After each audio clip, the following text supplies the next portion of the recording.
ఏపీలో ఆక్వా మేత పెంపకాలపై తీవ్రస్థాయిలో మండిపడ్డారు మాజీ మంత్రి కాకాని గోవర్ధన్ రెడ్డి. అసలే అనుకూలించని వాతావరణ పరిస్థితుల్లో ఆక్వా రైతులు అగచాట్లు పడుతుంటే మూలిగే నక్కపై తాటికాయ పడ్డ చెదంగా రాష్ట్ర ప్రభుత్వం రొయ్య రైతుల నడ్డి విరుస్తోందంటూ ఆయన ఆందోళన వ్యక్తం చేశారు. రోజు 255 రూపాయలు చెబుతున్నారు.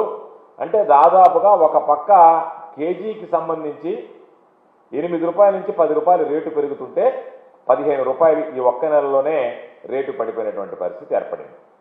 అంటే ఒక పక్క రేట్లు తగ్గిపోతూ రైతులు నష్టపోతూ ఉంటే మీరు ఇబ్బడిముబ్బడిగా రేట్లు పెంచి రైతులను దోచుకుంటూ ఉంటే ప్రతి నెల కూడా ఫీడ్ కంపెనీలు ఒక ఒప్పందానికి రావడం జరిగింది ప్రభుత్వానికి సంబంధించినటువంటి పెద్దలతో. దానిలో భాగంగానే మాకింత మీకింత అన్నట్టుగా మేము ఈ రేట్లు పెంచుకుంటాం, వచ్చేటువంటి ఆదాయంలో ప్రతి నెల మీకు ముడుపులు చెల్లిస్తాం అనేటువంటి ఒక ఆలోచన చేయబట్టే ఈరోజు విచ్చలవిడిగా ఎవరిని లెక్క చేయకుండా ఎవరిని ఖాతరు చేయకుండా ప్రభుత్వం ఒకటి ఉందా అనేటువంటి ఆలోచన కూడా లేకుండా ఈ ఫీడ్ కంపెనీలు ఈరోజు ఇంత పెద్ద ఎత్తున ఒకటేసారి ఫీడ్ పెంచింది. ఫీడ్ పెంచినా సరే దానికి సంబంధించి అడ్డుకుందామన్నటువంటి ఆలోచన కానీ అడ్డుకున్నటువంటి పరిస్థితులు కానీ ఏ రోజు తెలియదు. ఈరోజు కూటమి ప్రభుత్వం వచ్చిన తర్వాత ఫీడ్ ధరలు ఎప్పటికప్పుడు పెరుగుతూనే ఉన్నాయి. అక్వా ఫీడ్కి సంబంధించినటువంటి ధరలు ఫిబ్రవరిలో 4 రూపాయలు పెరిగాయి. ఫిబ్రవరిలో 4 రూపాయలు పెరిగితే 3 మాసాలు తిరగకుండానే మరలా ఈరోజు కేజీకి 8 రూపాయల నుంచి 10 రూపాయల లెక్కన పెంచితే ఈరోజు అక్వా రైతు ఒక పక్క అక్వా రైతుకు సంబంధించినటువంటి రొయ్యల ధరలు పడిపోతూ ఉంటే రేట్లు ఎప్పటికప్పుడుగా పెంచితే అక్వా మీదనే ఆధారపడి బ్రతికేటువంటి రైతు ఈరోజు ఎటువంటి పాపం ఆవేదనకి అన్యాయానికి లోనవుతాడనేటువంటిది మనం అర్థం చేసుకోగలిగినటువంటి పరిస్థితి.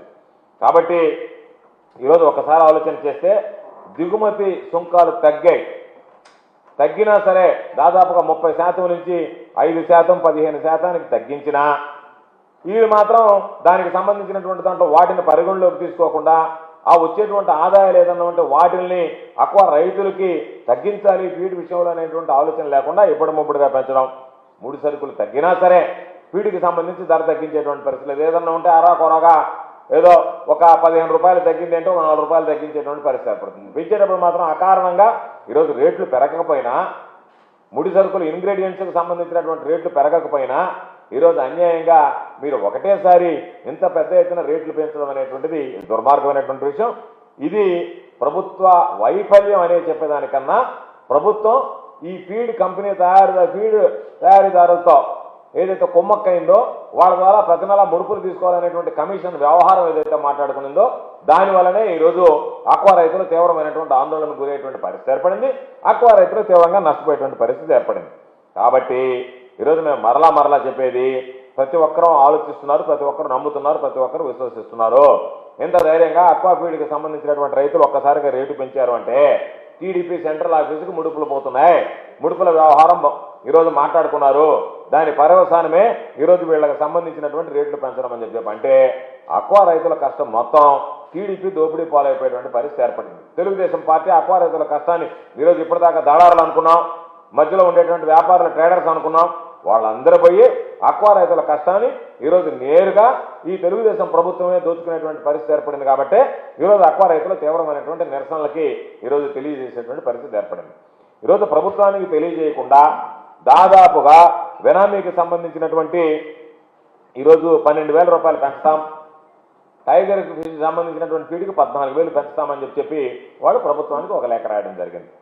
కమిషనర్ ఏదైతే ఉన్నాడో ఆయన ఈ స్టేక్ హోల్డర్స్ అందరితో ఒక మీటింగ్ ఏర్పాటు చేసి దాని మీద నిర్ణయం తీసుకుందాము అనుకుంటే ప్రభుత్వం ఒక పక్క అక్వా రైతులతో కానీ లేదా ఫీడ్ తయారీదారులతో కానీ ఎక్కడా కూడా సమావేశం ఏర్పాటు చేయకుండా ఏకపక్షంగా ఈరోజు వాళ్ళంతటా వాళ్ళు నిర్ణయం తీసుకుని ఇదిగో మేము 8.40 నుంచి 10.20 రూపాయల వరకు పెంచేస్తున్నాం అనేటువంటి ఒక నిర్ణయం తీసుకొని దాని ప్రకారం వాళ్ళు పెంచేసి వాళ్ళు దాన్ని ఇప్పటికే ఇన్వాయిసెస్ కూడా రిలీజ్ చేసేటువంటి పరిస్థితి ఏర్పడితే రైతుల్లో నిన్న తీవ్రమైనటువంటి నిరసన వెల్లుబుకిన తర్వాత అచ్చెన్నాయుడు గారు సన్నాయి నొక్కులను కూడా మొదలుపెట్టాడు. అసలు అచ్చెన్నాయుడు అనేటువంటి వాడు వ్యవసాయ శాఖ మంత్రి, వీటికి సంబంధించినటువంటి మంత్రి అనేటువంటి కూడా మర్చిపోయారు జనాలు. ఆయన నిన్న మాట్లాడినటువంటి వ్యాఖ్యలు ఏదైతే ఉందో అవి అత్యంత హాస్యాస్పదం. ఒక విధంగా చెప్పాలి అంటే నేను వ్యవసాయ శాఖ మంత్రిగా పనికిరాను కాబట్టి నాకు తెలియకుండానే పనులు జరిగిపోయాయనేటువంటి విధంగా ఆయన మాట్లాడాడు. ఆయన వ్యవసాయాన్ని గురించి రైతాంగాన్ని గురించి తప్ప మిగతా అన్ని విషయాలు మాట్లాడతాడు, కానీ దాని గురించి మాత్రం మాట్లాడలేదు. ఈరోజు ఆయన మాట్లాడినటువంటి మాటలు ఎట్టున్నాయంటే అప్సరా ఏదైతే ఉందో AP aqua Andhra Pradesh aquaculture development authority దానికి సంబంధించినటువంటి దాంట్లో చట్ట ప్రకారం ఒక సమావేశం ఏర్పాటు చేయాలి. అది లేకుండా జరిగిన తర్వాత రైతులు నిన్న గందరగోళానికి దారితీసి నిరసనలు పెళ్ళుపుకున్న తర్వాత ఆగ్రహ జ్వాలలు ఎగిసిపడిన తర్వాత నిన్న చెప్తాడు ఆయన అప్సరా చట్టం ప్రకారం ఒక సమావేశం ఏర్పాటు చేసి రైతులతో ఈ ఫీడ్కి సంబంధించినటువంటి కంపెనీల ప్రతినిధులతో అందరితో సమావేశం ఏర్పాటు చేసి ఇది ఏకపక్షంగా పెంచడం తప్పే, కాబట్టి దీని అంతా కూడా సరిదిద్దేటువంటి ప్రయత్నం చేస్తాను అని చెప్పని మాట్లాడింది. ఇది కేవలం ఆక్వా రైతుల యొక్క ఆగ్రహం నిన్న చవి చూశారు కాబట్టి ఆక్వా రైతులు ఏ విధంగా ఆగ్రహాన్ని వెలిబుచ్చారో ఈరోజు ఈ ప్రభుత్వం అర్థం చేసుకుంది కాబట్టి, గమనించింది కాబట్టి, అయ్యో ఆక్వా రైతులు మన మీద తిరగబడేటువంటి పరిస్థితి ఏర్పడింది, ఒక్క రోజులోనే ఇంత పెద్ద ఎత్తున వీళ్ళు నిరసనలు ప్రారంభించారు అనేటువంటి ఆలోచన చేసి దాని నుంచి తప్పించుకునేదానికి ఏదో ఒక విధంగా ఆక్వా రైతుల ఆగ్రహం నుంచి తప్పించుకునే విధంగా ఈరోజు ఆలోచన చేసి ఏదో సభలు సమావేశాలంటూ సమీక్షలంటూ కాలయాపన చేసి వాళ్ళ ఆవేశం మీద ఏదో ఒక విధంగా నీళ్లు చల్లి మన పబ్బం గడుపుకోవాలన్నట్టుగా వీళ్ళ వ్యవహార శైలి ఉన్నట్టు అర్థమవుతుంది. కాబట్టి మేము అడిగేది ఇది ప్రభుత్వానికో మంత్రికో తెలియకుండా జరిగేటువంటి విషయం కాదు.